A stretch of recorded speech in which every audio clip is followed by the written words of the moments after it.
मेरे साथ ऐसा कैसे कर सकती?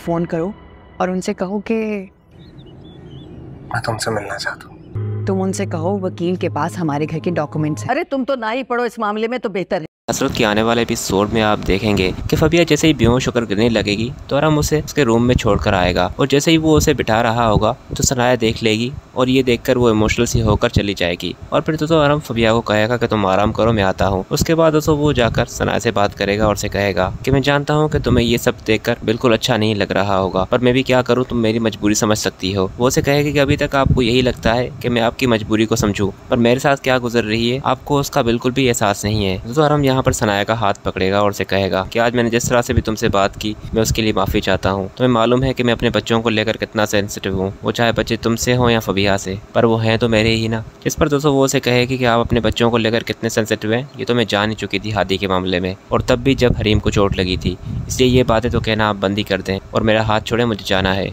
जिस पर दोस्तों वो उसे कहेगा कि जा तो तुम पहले ही चुकी हो, मैं तो तुम्हें रोक रहा हूँ सिर्फ। दोस्तों फबिया को बिल्कुल भी चैन नहीं होगा, उसे मालूम होगा कि आराम सनाया के पास क्या है, इसलिए वो वापस उठकर और बालकनी से देखेगी तो नीचे आराम और सनाया खड़े होंगे और सनाया जैसे ही ऊपर देखेगी कि फबिया खड़ी है तो वो देखकर उसे मुस्कुरा कर जाएगी ताकि फबिया को गुस्सा आए। और फिर यही होगा, फबिया जब आराम ऊपर आएगा तो उसे कहेगी कि क्या बात कर रहे थे आप उससे, आपको मालूम है कि मेरी तबीयत खराब थी, आपको यहाँ पर होना चाहिए था।